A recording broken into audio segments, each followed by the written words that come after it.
News alert: President Trump arriving in Belgium today, getting an official red carpet greeting, taking a photo with us before holding closed-door talks with the Prime Minister. This after a highly anticipated face-to-face with Pope Francis at the Vatican this morning.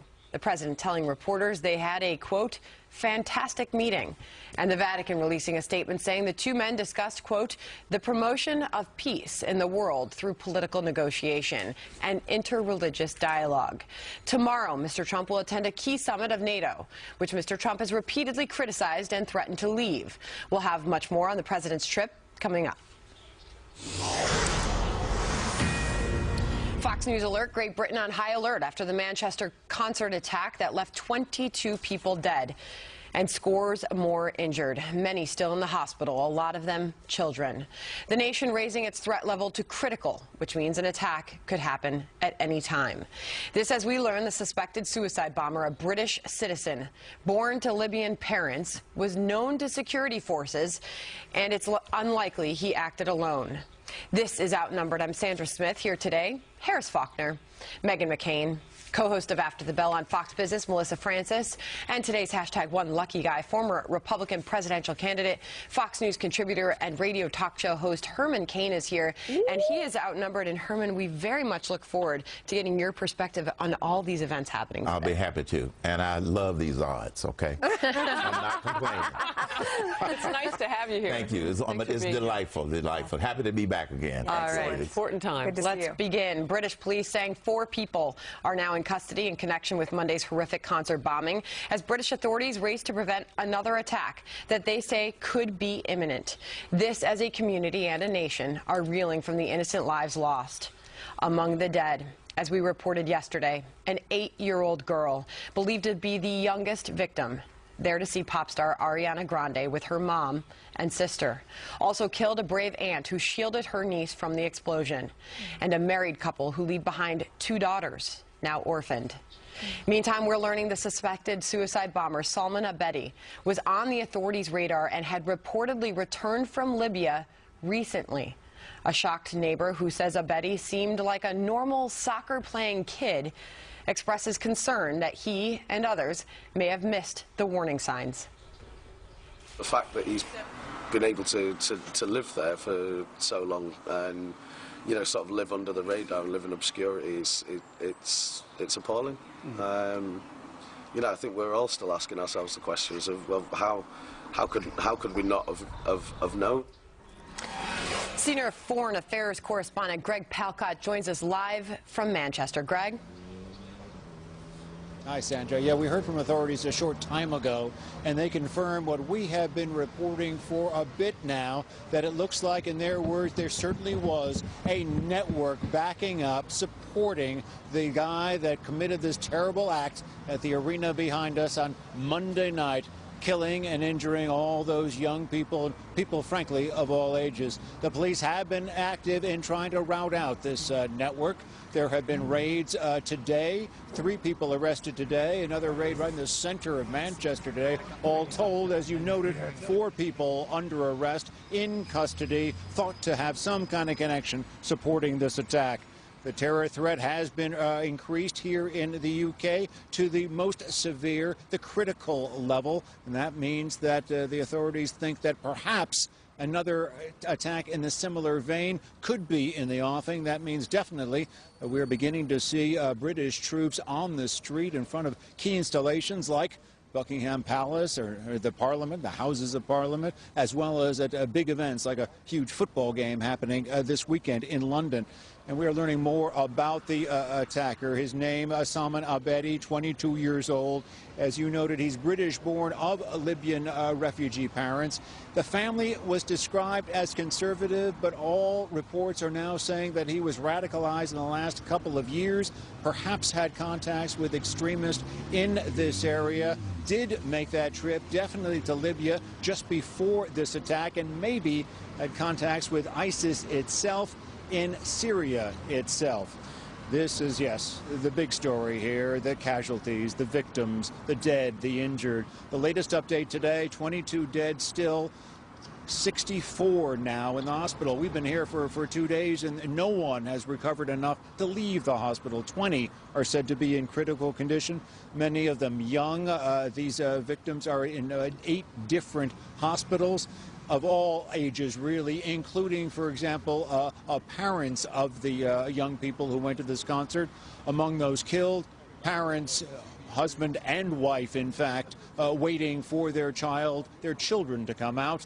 The children came out, they were killed. And identifications of the 22 dead, we're getting about 12 or 14 of them now identified, and just, again, confirming the sad, sad story here. The young girls, the young children killed, of 12 years old, 15 years old, 8 years old, as well as young people in their 20s, 30s, 40s. Incredible. And the news we got a short time ago also, a police officer was also killed. It was a woman. She was off duty. She was there with her husband. Sad, tragic story that this city and this country, yes, are still reeling from. Back to you. Greg Palcott, live on the ground in Manchester, UK for us. Thank you, sir. Meantime, New York Congressman and Homeland Security Committee member Peter King says the Manchester attack should be a warning to Americans. He's now calling for more surveillance of Muslim communities amid the extremist threat. Watch. This can be a vivid wake-up call to all Americans to realize how real this threat is. The threat of Islamist terrorism is real. It can strike anytime, anywhere. We in the United States are, of course, main targets. You need surveillance. You have to be monitoring where the threat can be coming from. That means the Muslim communities. Yes, it means mosques. It also means dealing with the overseas allies, any information they have about anyone who will be coming from their countries into the United States. We have to find out who's being radicalized and who's not. And we can't let our guard down. And we have to realize this is not going after any particular religion or anything else. Herman Cain with us.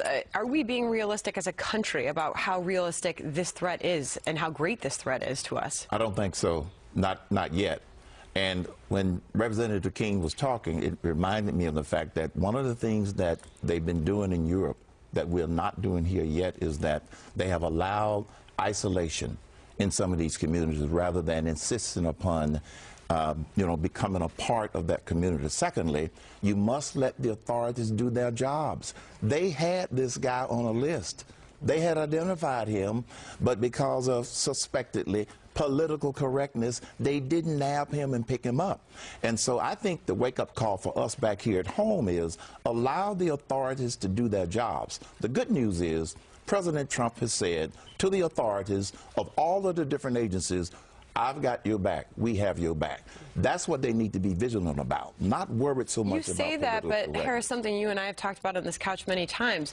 It happens here. You find out they were on a watch list. They were interviewed by the FBI, but they let them go because there was no illegal activity. There was nothing that they could hook them on. All right, and the other thing that's really difficult, Sandra, that we've talked about is just keeping up with everybody. So say you're not going to haul them all in and detain them because, you know, we don't have Guantanamo Light on our soil here. But then you're tasked with watching them. You can't watch thousands of people. So you've got 500 or so that in the UK they're talking about rounding up at this point.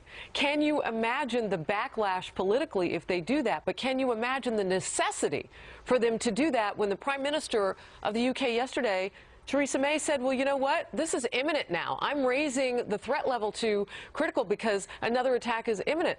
So they're really on the threshold of either making history, again, with rounding people up in Europe, which we've seen in the history of Europe for different reasons, or not, and letting this continue on in a way that they can't control it. Your thoughts? But I happen to believe that if you allow the agencies and the law enforcement agents to do their jobs, they've got targeted approaches where it won't necessarily be a roundup. But you're right, it would be a huge political backlash. But are you saying that the authorities in the United States right now are not able to do their jobs, or they're fearful of carrying out their jobs because of political correctness? What I'm saying is now they feel like they are empowered to do their jobs, contrary to the previous 8 years. That was where they stood back because they were afraid of some sort of reprimand from from the administration. But we have a president now that says, I've got your back. I got your back. I'm the law and order Yes. president. President Trump, does he understand how realistic and how great this threat is? He certainly does. I mean, look what he just said in Saudi Arabia. He, implored the Middle East to stop enabling terrorism.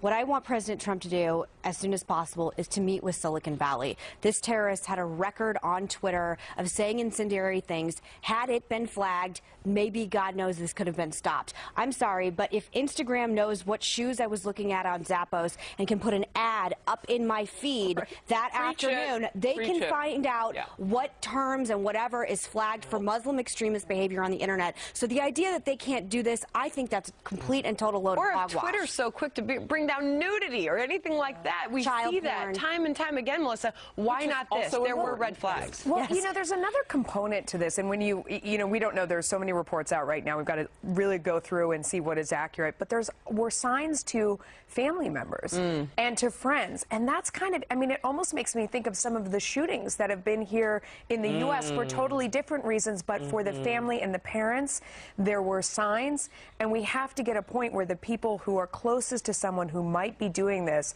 feel responsible, feel safe enough to go out and say to authorities, I think this person, might be struggling and might be about to do something, because that's the last line of defense. What's interesting is you use the word safety and security for those people, but sometimes it isn't about that. It is about the close-knit nature that they have when they come into this country. Go to Minneapolis and the suburbs now, where some of the members of the Somali Muslim community have, moved out from the city now. They're struggling, but they're trying to put more Muslim police officers on the force up there. They know they have some issues. It's less about security and more about just them feeling like they're a part of things. They had upwards of 10 people, young people, who were thought to be trying to join ISIS. They got convictions. They got confessions. It was a difficult situation. It may continue to be for a while. But those parents of the terrorists now don't have neighbors, a child. or friends. So, it's in everyone's interest to come forward. I hear what you're saying about the communities, but myself as a parent, if I saw my child looking at dangerous things, doing dangerous things, I would want to save them from themselves. But real quick, before we go, Herman Cain, do you support more surveillance in Muslim communities? Yes, on a selected basis, because the authorities know where we ought to do more surveillance. Let them do their job. Got it. Meantime, they've had their share of public spats, but President Trump and Pope Francis were mostly smiles when they met at the Vatican this morning. What the president is saying about that visit, plus the praise Mr. Trump is getting for his first overseas trip, even from who would have guessed? Some Democrats. Is he effectively changing the narrative for the better? And it could have a big impact on the GOP's plan to replace Obamacare. What gets handed down today that could boost or possibly sink the bill that passed recently in the House?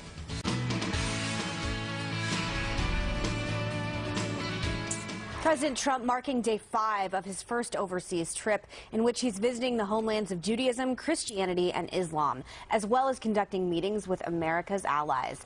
Right now, Mr. Trump in Belgium after meeting with Pope Francis at the Vatican, which by all signs went pretty well, despite the differences the two have had in the past about international borders. Here's the president. He is something. He is really great. We had a fantastic meeting and we had a fantastic tour. It was really beautiful. We're liking Italy very much, the Prime Minister, everybody. But we're liking Italy very, very much, and it was an honor to be with the Pope.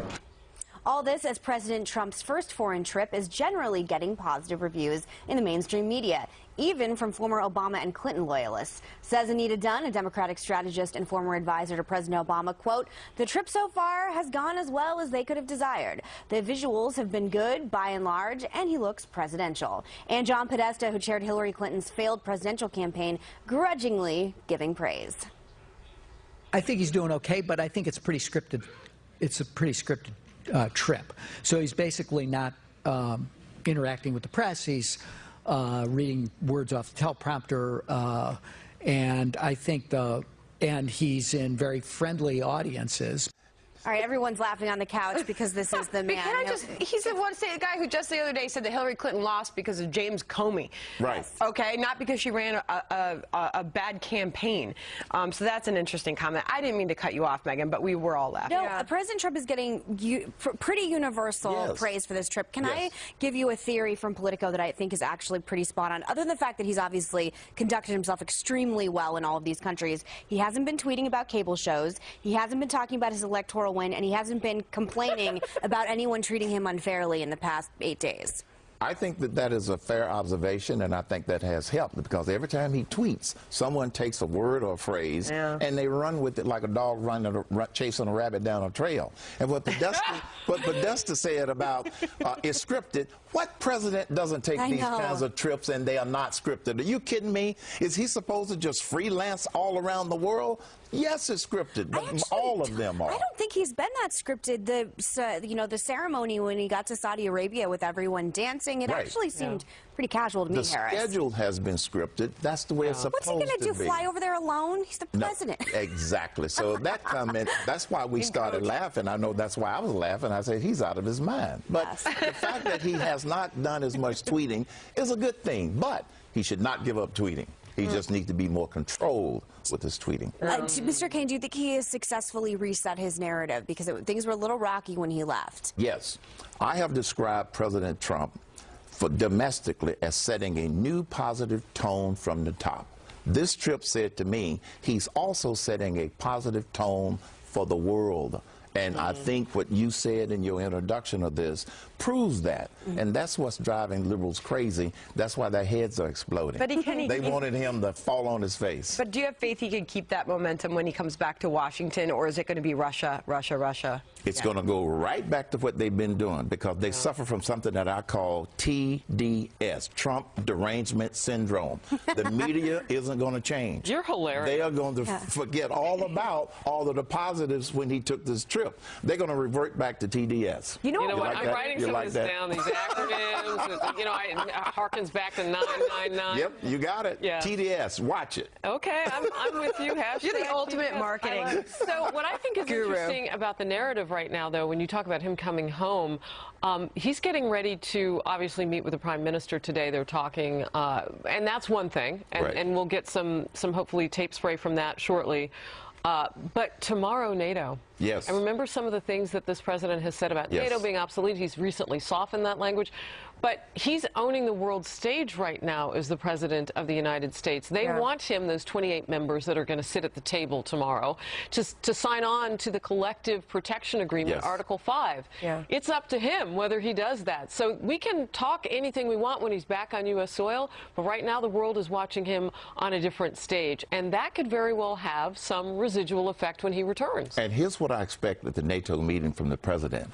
The United States has plenty of skin in the game. His only point is the rest of you got to up your game. Money. And so they're the ones that are going to be uncomfortable and awkward, not President Trump. And for him to say we might withdraw, that's part of the deal making. Money too, right? You got it. Yeah. I think one of the interesting things that we've seen on this trip, though, is the second layer of the people that are surrounding him. You've probably noticed Dina Powell. She's Egyptian. She's from Goldman Sachs. She's very smart. She's very powerful. She knows what she's doing. We've seen more of the team, and we have seen them do some really interesting and good work, something to look forward to. She's getting a lot of the credit for how well he did in the Middle East as well. Yes. That's great. To watch. All right, some top White House officials heading to Capitol Hill to testify as the battle grows over President Trump's new budget. Democrats are unloading on it, but Republicans say it's a good starting point. We debate. Plus, the president making some new moves to fight back against the Russia probe amid the drumbeat of stories that could overshadow his agenda, his strategy, and if it will work. Fox News Alert, here's what we're watching. Top White House officials on Capitol Hill today are defending President Trump's new budget proposal. It includes big cuts to entitlement programs while boosting spending for the military and border security. It attempts to balance the budget over the next decade. White House Budget Director Mick Mulvaney now is appearing before the House Budget Committee, and later today, Treasury Secretary Steven Mnuchin also will testify before a House panel. After criticism to the contrary, Mulvaney says the budget is compassionate, while also looking out for taxpayers. We are not going to kick any deserving person off of any meaningful program. We want to help people just as much as you do. Republicans care about poor people as much as Democrats, just the same as we care about clean air and healthy drinking water. But we look at it from a different perspective, which is to balance those who receive the benefits with the folks who pay for the benefits. Democrats on the attack, on the other hand, claiming the budget will hurt vulnerable Americans.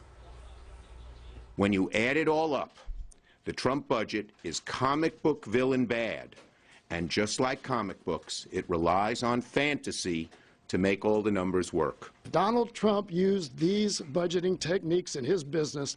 Not even the Russians would invest. This budget, along with the relentless attempts to repeal the Affordable Care Act, shows an unimaginable level of cruelty. This is a killer for the American people, literally a killer.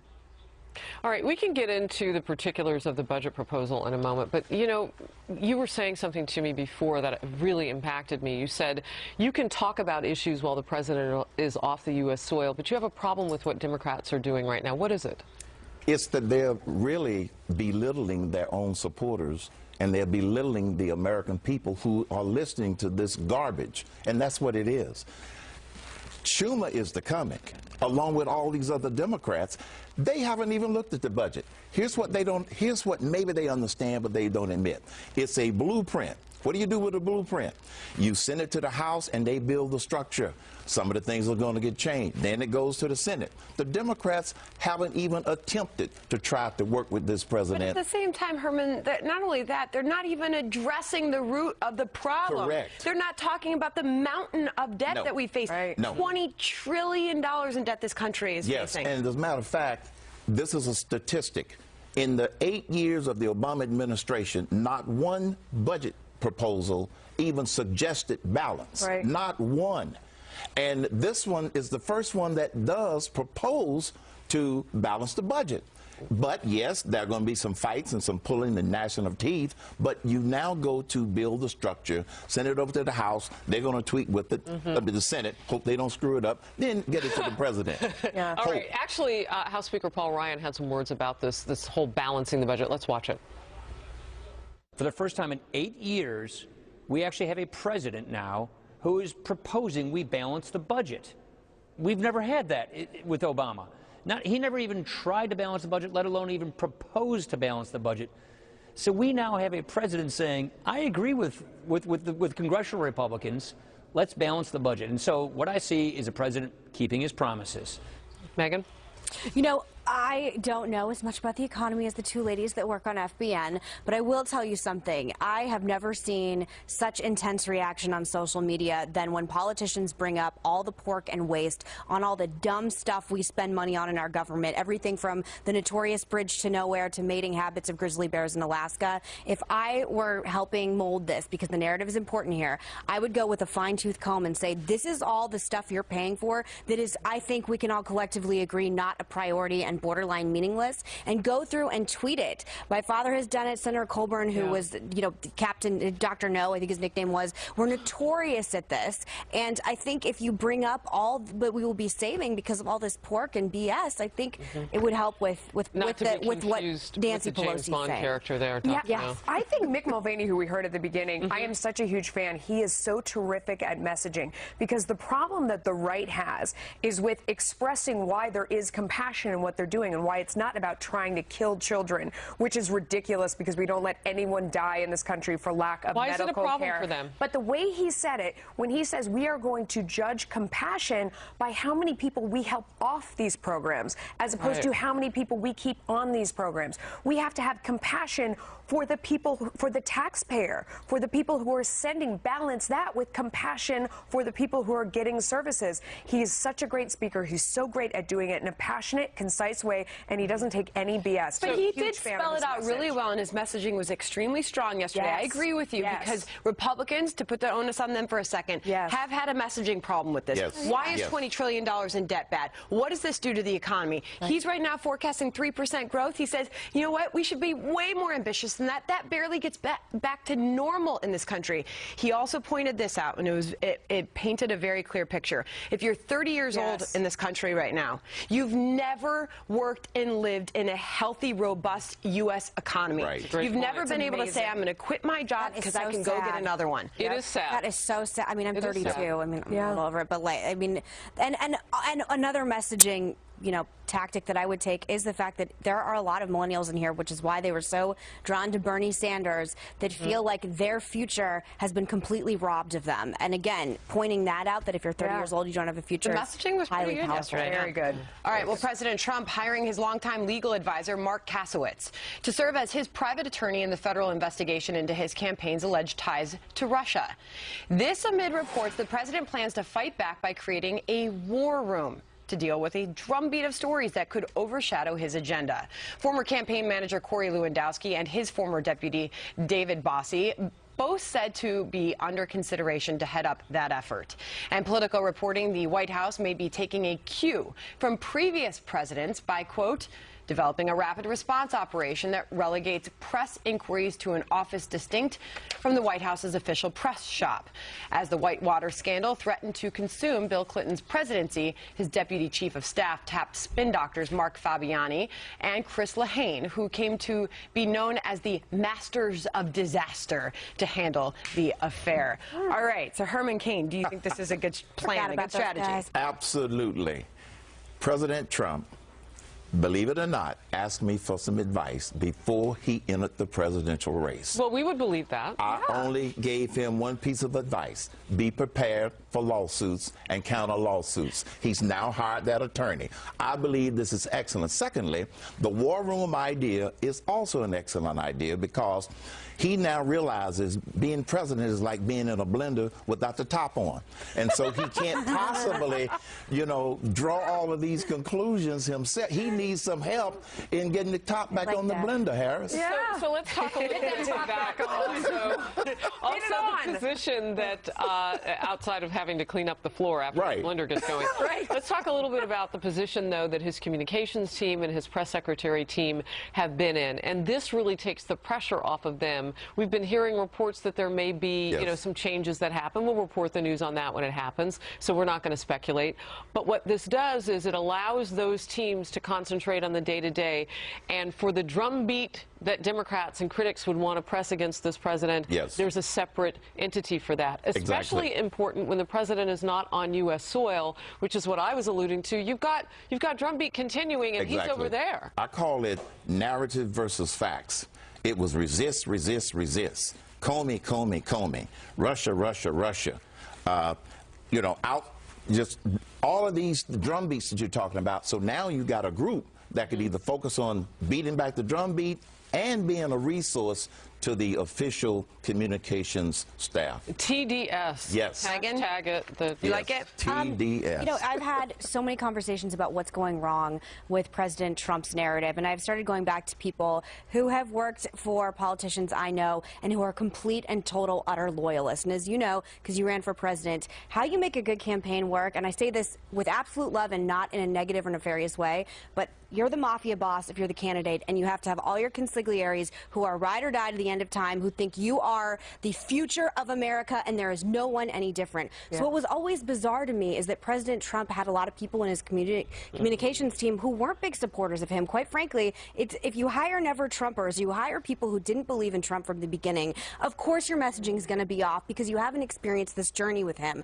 I'm not the biggest fan of Corey Lewandowski, at least from some of his behavior on the campaign trail, but he seems to understand how President Trump's brain works and what he needs. He's also loyal. So, so bringing back some of these loyalists is what I would do from day one. Again, Sean Spicer, Reince Priebus, some of these people, of course their loyalty lies elsewhere. They were on they weren't so positive about him running for president. So you need the people, bringing these kind of people back, I think, is the way to the future. I would just add, too, that when you talk about national security and all the leaks that have gone on, bringing back loyalists is actually a good idea for the rest of the country. Absolutely. I mean, it isn't just about the president knowing that he can count on these people, which I imagine might make things smoother.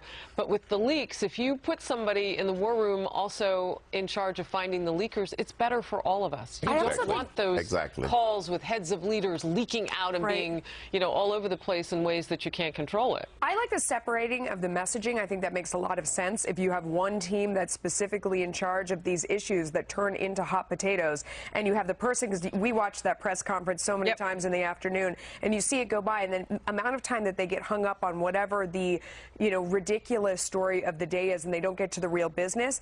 If whoever was at that podium had the ability to say, you know, I'm going to direct you to this person, I'm going to direct you to this person, and just didn't deal with those questions, that would really help the messaging, I think, get out about what's going right, or the actual work they're doing versus the scandal. They also need a morale boost, and if they have good people around them, as you know, Mr. Kane, that, you know, make President Trump, help him feel empowered and emboldened, it will also be good for the country. Good point. Well, this trip clearly so far good for the president as well. A major moment on Capitol Hill coming soon as House Republicans await the critical report card on their revised Obamacare repeal bill. Why so much is riding on the CBO score, and whether Republicans will be able to get this huge agenda. We are awaiting a critical report from the Congressional Budget Office on the revised Obamacare repeal bill. House Republicans passed the measure earlier this month without a CBO score. If the measure doesn't save at least $2 billion, House Republicans might be forced back to the drawing board, facing a revote on a bill that barely passed the first time. It is happening because GOP leaders are continuing on the Senate, counting on the Senate using a tactic to pass the bill with 51 votes instead of 60. And even if the House bill is sent to the Senate without a revote, the Senate still plans to make changes which would force the House to vote on it again anyway. Who is following this? All this on the heels of a new report that finds individual Obamacare policies have now increased by an average of 105% from 2013 to 2017. In all 39 states that have used the federal exchange, there is now a test on all of that I'm not going to pass it because you made us laugh. All of you guys. What, I mean, the CBO score thing drives me insane because, Megan, they never even get it close to right. I mean, it's some of the worst why do we use math on the planet. Why do we use it? It's a trap set by the Democrats, and here's why. They use static scoring. Right. Number one, they won't use dynamic scoring. And number two, you don't just listen to the results of their scoring. Look at the assumptions is what I'm saying. And nobody's reporting on the assumptions. So you I need to look at the Can I just say really quickly? I'll let you go. Static versus dynamic, what he's talking about is the fact they don't account for the growth that would come from a tax cut, just so our audience understands. Go ahead, Harris. My apologies. So Republicans like Senator Lindsey Graham, who say, well, we haven't seen the CBO score and blah, blah, blah, as it was coming out of the House and had passed the House, the Obamacare replacement legislation. Right. He said, until we see that, I just don't think we're, you know. So my question is, well, why are Republicans also, you know, saying that they want the CBO score if it's not really working? He is not helping the Republicans' cause, and he's not helping the president's cause. That's why. Do we have anything else that's a better gauge that we could use? The CBO score could be a benchmark, but it should just be a benchmark. They really need to spend time looking at the assumptions that went into it, okay? But they are not doing that. So they really are setting themselves up for failure with that static calculation coming out of the CBO. I studied economics in college. The only thing economists do is predict what happened already. We are not very good at forecasting what's going to happen in the future. Megan, what do you think? My biggest concern right now, I was very upset when repeal and replace didn't go through in the House. I'm deeply disappointed in Speaker Ryan. I was a huge fan of his. I've become less so as this has gone on with the disaster of repeal and replace. I am extremely paranoid that our domestic agenda is going to get hijacked by all these Russia controversies. A lot of it ginned up on the left. You know, as you said, what was the words you said? TDS. Trump derangement syndrome. I'm concerned that as soon as President Trump comes back and starts focusing on this, that it won't get as much play in the news, that a lot of it won't get done, and that we honestly have too many ideological battles still to fight between people like the Freedom Caucus members and then people, you know, more moderates who see this repeal and replace two different ways. But if we repeal without replacing, 2018 can get you're up, you know what, Two without a things paddle. are coming down the pike. We know this summer that insurance companies are ready to hike their premiums, right? That deadline's okay, so go back to the other thing that's coming up is enrollment, again, in the next 6 months. So go back to Melissa's point. Economists look at the past. The markets are good predictors of the future, and the marketplace has been predicting Obamacare's serious failure. So there's that. But you know what? economists aren't always right. CBO, it's worth a look, what they come up with, right? We don't have anything else to look at. It's supposed to be nonpartisan. But maybe in the future they need to come up with something else and have an aggregate of scores of this type of thing. Dynamic scoring is not that difficult if they just decide to do it. Yeah. That's all. Very true.